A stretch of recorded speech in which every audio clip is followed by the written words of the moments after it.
Bonjour à toutes et à tous. Aujourd'hui, nous allons vous présenter un exposé sur la maintenance et la réparation dans les labos scolaires. Ce sujet est essentiel car un bon fonctionnement des équipements de laboratoire garantit non seulement la réussite des expériences scientifiques, mais aussi la sécurité des élèves et de personnel bien sûr et des préparateurs ou préparatrices de laboratoire scolaire.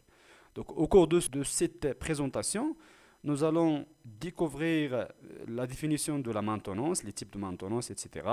Donc, les différents types de maintenance, l'importance de l'entretien régulier des équipements qui se trouvent dans les labos scolaires, et enfin quelques exemples concrets de réparation courante dans les labos scolaires. Nous espérons que ce sujet retiendra votre attention et vous permettra de mieux comprendre les enjeux liés à la gestion technique d'un laboratoire scolaire.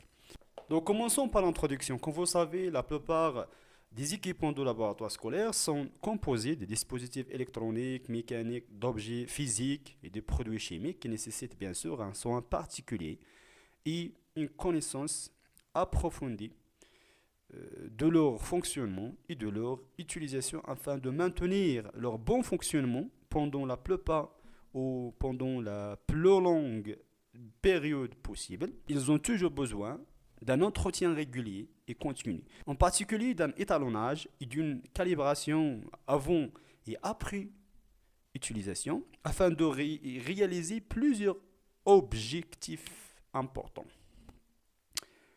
C'est d'augmenter la durée de vie des équipements et aussi d'améliorer le taux d'utilisation et activer le rôle du laboratoire dans l'amélioration du niveau et de la qualité de l'éducation. Et bien sûr, à veiller à la sécurité des utilisateurs des équipements. Et concernant la définition de la maintenance, donc la maintenance tout simplement c'est l'ensemble des activités entreprises pour maintenir les équipements et les systèmes en bon état de fonctionnement. Donc, il vise à prévenir les pannes, à détecter et à corriger les défauts, et assurer la disponibilité et la fiabilité des équipements de manière continue. Donc, pensons maintenant au type de maintenance. Il existe plusieurs types de maintenance, notamment la maintenance préventive. Elle consiste à effectuer régulièrement des inspections, des tests et des réparations planifiées pour éviter les pannes et maintenir les équipements en bon état de fonctionnement. Donc ce type de maintenance il se divise encore en deux types. La maintenance systématique, elle est programmée à un intervalle régulier, et deuxièmement la maintenance conditionnelle, une maintenance subordonnée suite à des indices de dysfonctionnement d'un élément matériel. Donc l'autre type de maintenance s'appelle la maintenance corrective. Donc il intervient après qu'une panne ou un défaut a été détecté. Donc il vise à réparer l'équipement pour le remettre en état de fonctionnement. Et la même chose, ce type de maintenance aussi se divise en deux autres types. La maintenance dépannage, donc il s'agit de réparer une défaillance sans élever sa cause, et la maintenance réparative, c'est la réparation. Donc, il s'agit de réparer une défaillance en éliminant sa cause. Donc, فوقاش يمكن نقولوا أن la maintenance corrective راها ضرورية يعني الصيانة الإصلاحية. Donc, les tâches de maintenance corrective peuvent être planifiées ou non planifiées, comme nous l'avons déjà dit. Donc, ils se produisent pour trois raisons différentes. Tout simplement, la maintenance corrective est nécessaire lorsqu'un équipement tombe en panne ou là présente un dysfonctionnement. Donc, il intervient après la détection d'un problème afin de remettre l'appareil en état de fonctionnement. Donc, lorsque la maintenance conditionnelle met en évidence un problème, la première raison, c'est lorsque la maintenance conditionnelle met en évidence un problème. Et la deuxième raison, c'est lorsqu'un défaut potentiel est détecté lorsque ou lors d'une inspection de routine. La troisième raison, c'est lorsqu'une pièce d'équipement tombe en panne. Donc, au résumé, il est effectué à la suite d'une défaillance et a pour but de corriger le problème, tout simplement. C'est de corriger le problème. Par exemple, remplacer une pièce défectueuse ou réparer un appareil cassé ou réinitialiser un système bloqué. Toucher un petit là, changement d'une ampoule grillée dans une haute aspirante ou la réparation d'un microscope dont la mise au point ne fonctionne plus. Là, on de la réparation d'un agitateur qui ne tourne plus. Donc, concernant les conditions pour accomplir un processus de maintenance, d'abord, il y a un processus de maintenance. Peu importe واش systématique ou la dépannage, la réalité. Donc, concernant les conditions pour accomplir un processus de maintenance, il y a un maintenance, peu importe les types de maintenance, ولكن البروسيسوس باش نديرو واحد المانتونونس خصنا واحد الشروط.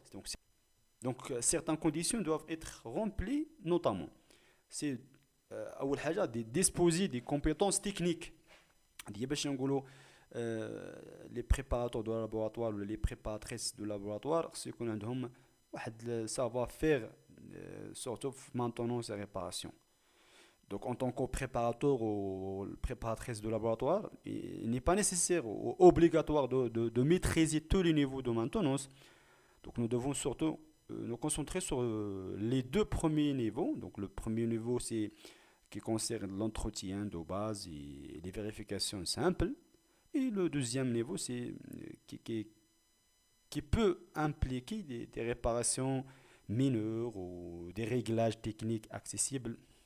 Donc, les niveaux plus avancés de maintenance sont généralement réservés aux techniciens spécialisés ou les services externes, les techniciens spécialisés pour maintenance. Donc, la première condition, c'est des compétences techniques nécessaires pour effectuer la maintenance de manière approfondie et en toute sécurité, bien sûr. La deuxième condition, c'est d'avoir accès aux outils aux pièces de recharge. يعني بحال بغيت انك دير تشارجي واحد البيل ولا واحد الفيزيبل يكون عندك بعداك هذوك الماتيريال ولا la ressource nécessaire pour réaliser les tâches de maintenance. Donc la troisième condition, c'est d'obtenir les autorisations et les permis requis pour effectuer la maintenance. ما يمكنش انك دير واحد لا مانتونونس بحال باغ اكزومبل تحل واحد افلوت، نقول واحد الفلوت اسبيرونت ولا يعني شي واحد النيفو دو مانتونونس اللي افونسي اللي كما قلنا تيكونوا ريزيرفي او تكنيسيان سبيسياليزي في المانتونونس يعني افونسي، المهم نيفو 4 5 الى غير ذلك. Donc voici un résumé des principaux types de maintenance. La première type, c'est la maintenance préventive. La maintenance préventive, elle est faite avant qu'une panne ne se produise. Donc son but, c'est de réduire les risques de défaillance. Par exemple, donc nettoyage régulier des équipements, vérification des connexions électriques, lubrification des pièces mobiles. Et on trouve aussi des types de maintenance préventive systématique, maintenance conditionnelle et maintenance prévisionnelle. هاد لا مانتونس كوريتيف نقدروا نقولها انها تتكون من بعد ما يكون واحد البان ولا واحد البروبليم لقيناه. Donc il vise à réparer et remettre en état de bon fonctionnement. Par exemple, remplacement d'un composant défectueux ou la réparation d'un appareil en panne, etc. Et la maintenance améliorative. Et voici un diapo qui représente un plus de détails sur les différents types de maintenance.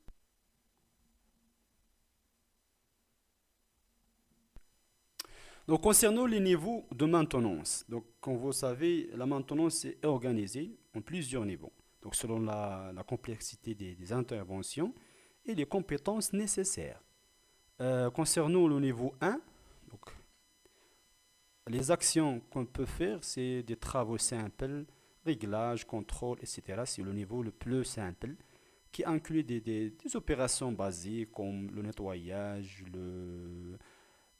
la vérification visuelle ou encore le remplacement d'éléments faciles, par exemple, à changer, par exemple, des fusibles, ampoules, etc.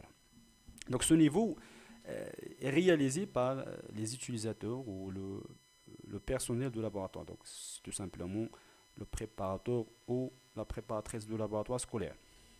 Concernant le niveau 2, ce niveau demande un minimum de compétences techniques. Il inclut des interventions légères comme le cirage de pièces, le remplacement des pièces composants ou des réglages simples.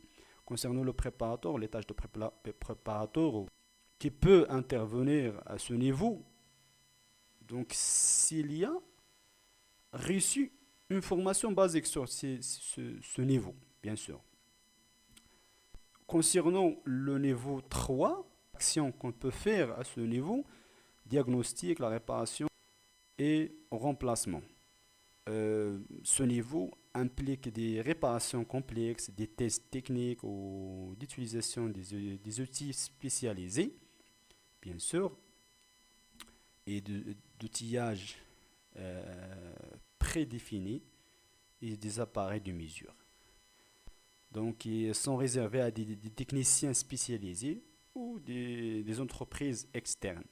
Concernant le niveau 4, donc, il nécessite bien sûr des compétences et des personnels spécialisés. Donc, ce niveau comprend des réparations importantes, des travaux importants de maintenance préventive ou corrective, des compétences bien sûr techniques avancées, des outils, des équipements spécialisés.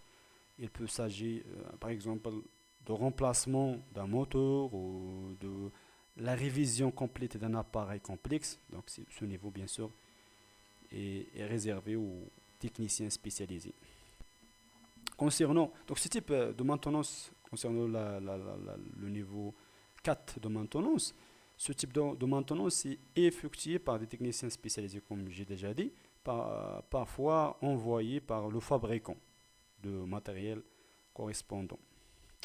Concernant le niveau 5 de maintenance, c'est le niveau le plus complexe. Donc, il implique une expertise de haut niveau, l'intervention dans des centres techniques spécialisés, parfois à l'extérieur de l'établissement. Et bien sûr, comme moyen, il nécessite des moyens importants, proches de ceux de constructeurs. Donc il est exclusivement réalisé par le constructeur ou un centre de maintenance agréé. En résumé, le préparateur de laboratoire donc, assure la maintenance de premier niveau. Il peut particulier à la maintenance de second niveau avec prudence et formation bien sûr. Donc, concernant les autres niveaux, bien sûr, il doit signaler le problème et faire appel aux professionnels compétents. يقدر يدير واحد المراسلة يعني إدارية للمدير في إصلاح أو في شأن إصلاح بعض يعني الأدوات غير قابلة للإصلاح أو المستعصى إصلاحها اللي داخلة في هذا لي نيفو الآخرين. Donc, le rôle de préparateur de laboratoire scolaire de la maintenance joue un rôle essentiel, bien sûr, dans l'entretien des équipements, mais n'intervient que dans les deux premiers niveaux de maintenance. Le premier niveau, c'est l'entretien courant, par exemple le nettoyage, vérification, remplissage d'éléments simples comme des ampoules, des fusibles, etc. Et le deuxième niveau, c'est des petites réparations, réglages simples selon les compétences et donc la formation reçue.